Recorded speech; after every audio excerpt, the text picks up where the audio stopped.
अब बताओ, मूछे ठीक, ब्रांड न्यू, चलो very good.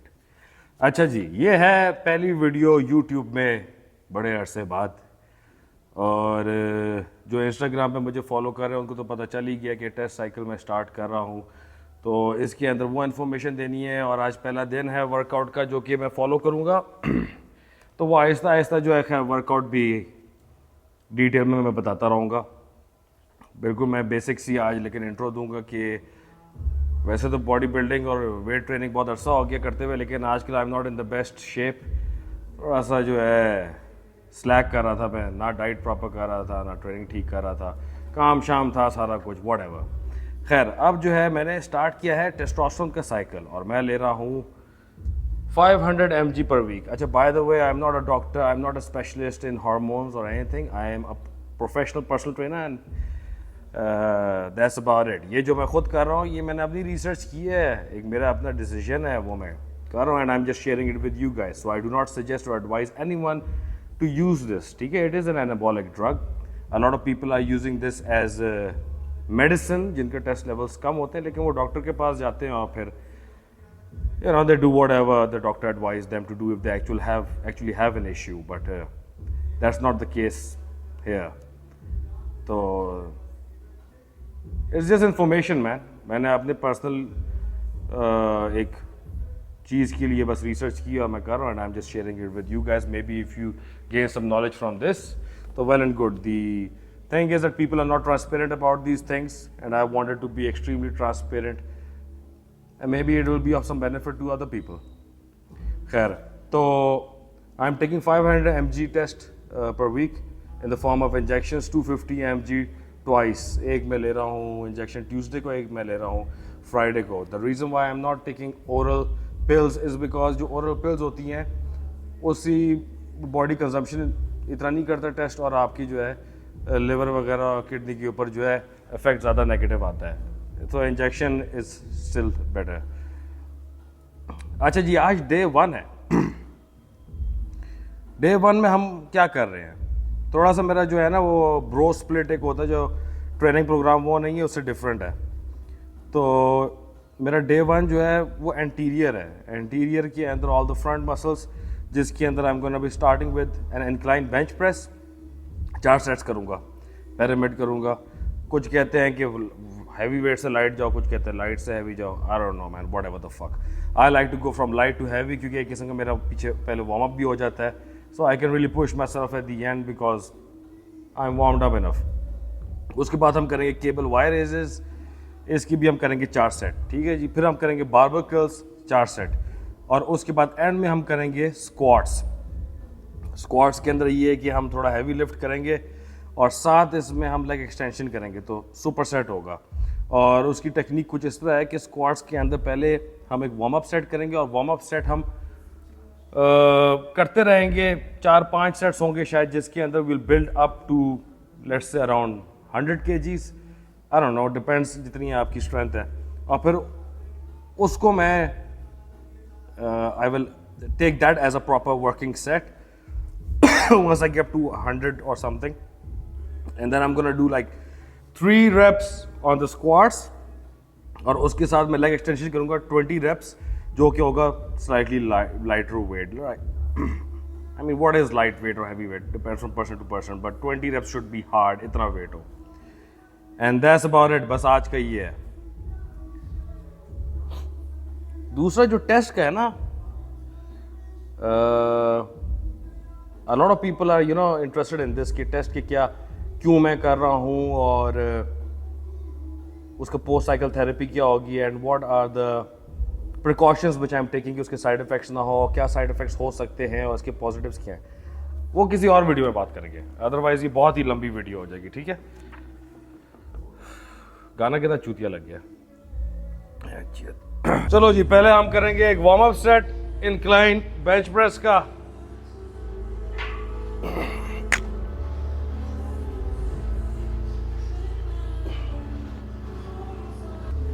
Warm up set. Second set के अंदर थोड़ा सा वेट बढ़ा देंगे. Let's see if we can call it like a working set और नॉट. फील के ऊपर डिपेंड करता है. Sometimes you are feeling good, sometimes you are not feeling too good. कभी कभी वेट हैवी लगता है, कभी कभी वेट लाइट लगता है। You know there is no fixed weight कि रोज़ाना मैंने इतना ही ज़रूर पिक करना है। पता नहीं कितनी नींद हुई है, स्ट्रेस कितना है, really depends.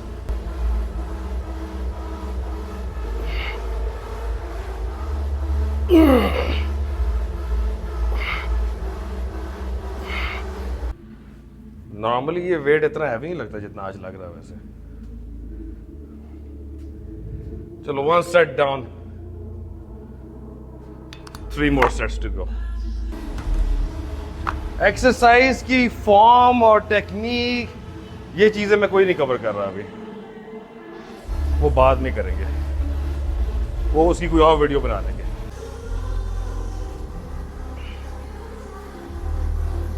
Second set safety बार लगा है,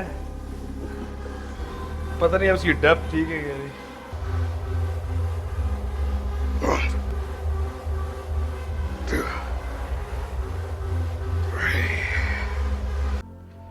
Dude.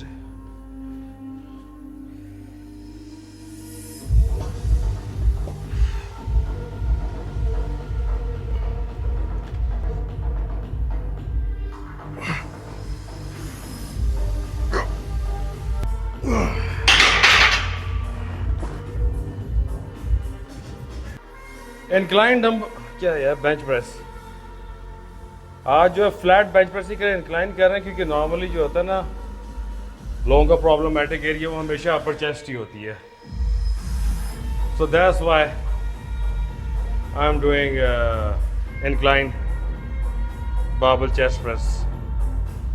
दूसरा ये है कि you know when you are doing a lot of chest press and all these things, तो उसके अंदर आपके फ्रंट डेल्ट्स वगैरह काफ़ी इंगेज हो रहे होते हैं। So I don't particularly have any day specific for just shoulders.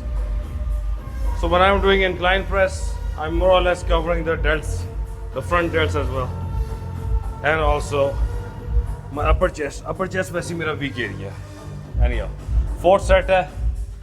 Weight मैंने जो है गिरा दिया because I just wanna really pump the muscles up। ठीक है? So I mean to failure आपने अगर जाना तो there can be 2 ways of going that। weight बढ़ाते जाओ या बेशक वेट कम है तो रैप बढ़ाते जाओ, डजंट रियली मैटर। तो अब हमने वेट कम कर दिया और बस जितने रैप्स होंगे उतने हो जाए।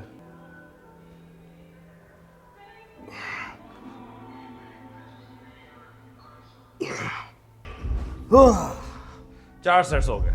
अब केबल वायर रेजेस पे जाएंगे ब्रेक के बाद। केबल वायर रेजेस जो है ना, ये साइड डेल्ट को ज़्यादा हम फोकस कर रहे हैं। ये केबल मशीन पे ये और ये एक तो केबल के ऊपर जो है बड़ा मुश्किल हो जाता है यार वजन उठाना।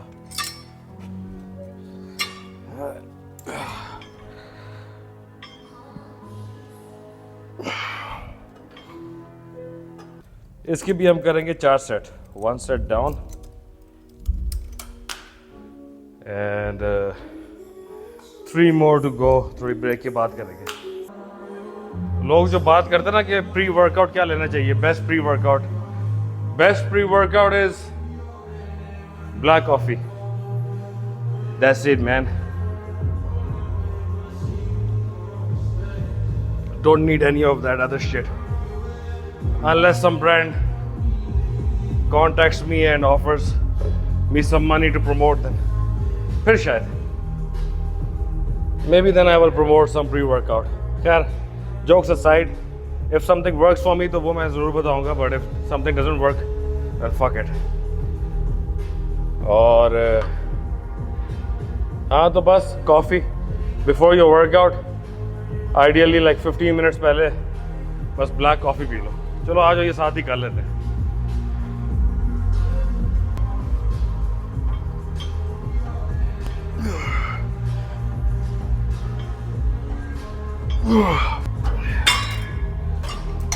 Two sets down. इसके बाद फिर 2 और सेट रह गए। 3rd fucking set।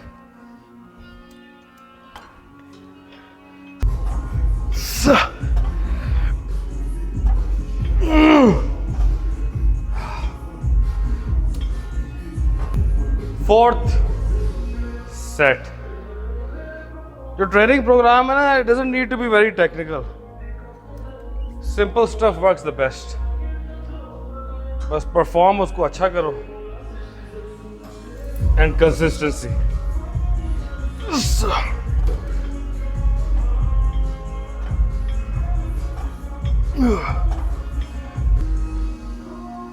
इसके बाद हम करेंगे, इसकी 4 सेट हो गए ना, हम बार्बर कर्ल्स करेंगे and I am gonna do easy bar curls, not the straight one. इसकी भी मिक्स्ड ओपिनियंस है. कुछ लोग कहेंगे ये जितनी रिस्ट सुपरनेट करते हो और फिर कर्ल करोगे तो उतना बाइसेप लगेगा, यूं करोगे तो बाइसेप उतना आइसोलेट नहीं होगा. फिर दूसरा ये है कि अगर इसको अंदर रखोगे तो आपके एक्सटेंसर्स होंगे, लॉन्ग हेड होगा. You know, so all these influencers and these people, they कोई ना कोई नया कंटेंट लाना होता है ना, to make themselves unique. So they'll keep coming up with some new shit, which doesn't really make any fucking difference, to be honest, man. I like to do it with easy bar curl because इस ankle पे ना मेरा ये extensor भी hit होता है. So I like this thing. इसलिए जो इजी बार कर्ल से करूँगा. सेट लगाने से पहले मूछें अपनी सेट कर लें आप, जब आपको लगता है मूछें सेट हो गई हैं. अच्छा, इजी बार्बर कर्ल मैं ये पकड़ूंगा, शोल्डर ऊपर से थोड़ा वाइड है, फ्रॉम हियर. जो हैवी है.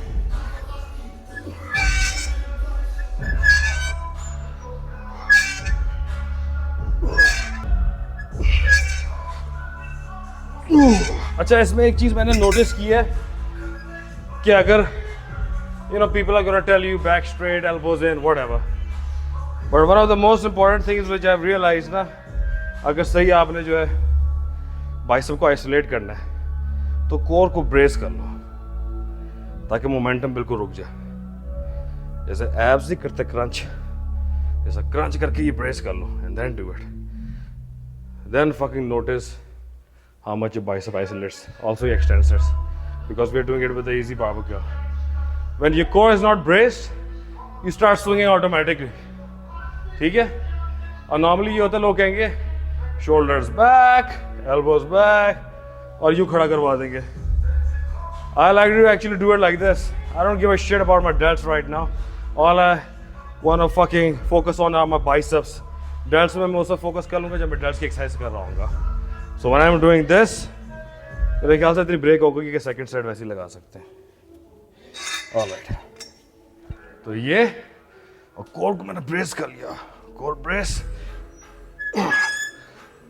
2, 3, 4, 5. Done.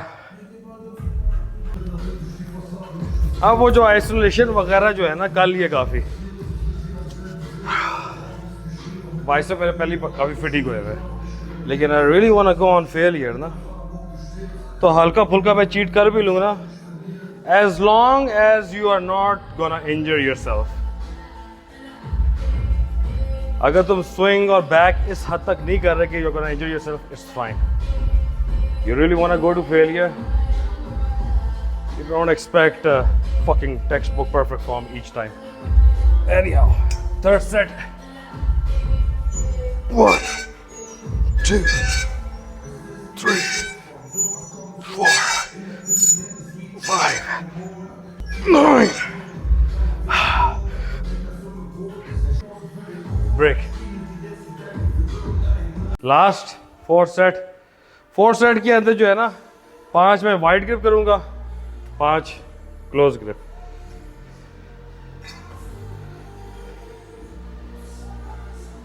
थोड़ी सी वेरिएशन वगैरह आती रहनी चाहिए.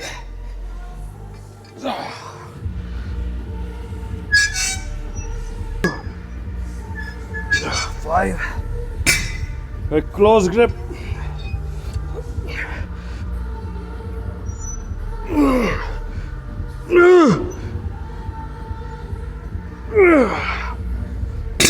Now we're gonna do squats and leg extensions. Squats के अंदर लेकिन पहले let's just you know we're just warming up the legs. पहले body weight squats किए हैं.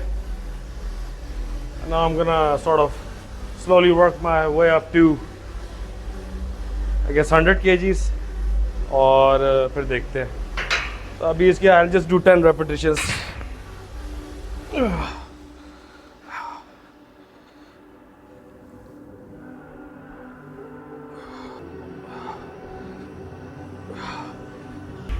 लेग्स वगैरह करने से पहले ना you should do a really good 5 to 10 minutes warm up for your lower back and knees. Injury chances कम हो जाते हैं. Dynamic warm ups. We can cover that in another video as well. All right, second set. इसको भी we're considering this like a warm up set. I mean, this can be a working set if I was doing more repetitions, but I'm just gonna do 5 repetitions. Feeler है ना बस. अच्छा, squats भी जब करते हैं तो it depends कि किस तरह का आपने form रखा हुआ है, तो it can change from either glute dominant to quad dominant. अभी I'll try कि मैं ना अपना stance थोड़ा सा narrow रखूं because I wanna hit the quads. Unfortunately, my knees are really a little fucked up. So if I feel कि knees पे आ रहा है, फिर मैं थोड़ा सा अपना stance change कर लूँगा.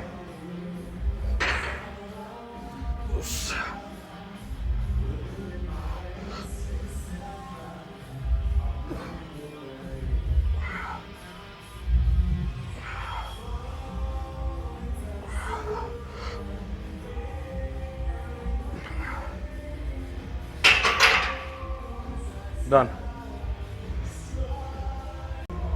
एक चीज़ जो है ना, which you gotta understand is, if कोई joint आपका it feels funny, लग रहा है pain है, कुछ है, so that's your body telling you don't push it too much. ठीक है? So when you are in a gym working out, this is a controlled environment. You're not competing here. You're doing this for yourself, right? So when your body tells you that something is wrong, take a step back. No need to push through the pain. I mean, if it's some muscular pain, lactic acid build हो रहा है, that's something else. लेकिन अब for example, I did squats relatively light weight के ऊपर और I felt कि knees मेरे जो है ना अभी थोड़े they're acting funny. So I'm not gonna go all out now. So you need to teach yourself to listen to your body. और दूसरा ये, अच्छा हाँ, मेरी लोअर बैक जो है ना वो खासी वीक है in comparison to my other body parts. तो वो काफ़ी जल्दी गिवन होती है. तो whenever I am lifting heavy, and a lot of people do this, but still, I use the belt. और दूसरा, you should teach yourself how to brace whenever performing relatively heavier weights, how you can brace yourself.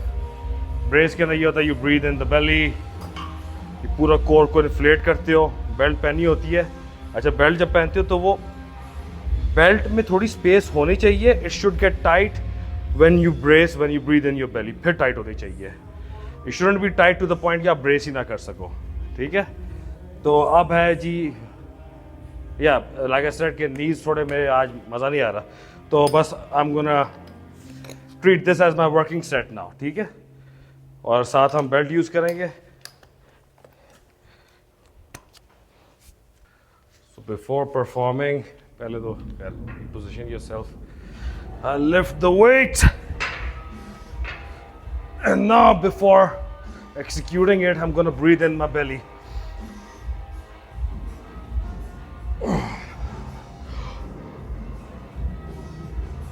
Two, 3, 5. और इसके साथ ही इसे super set, तो इसके फौरन बाद हम करेंगे लेग एक्सटेंशंस.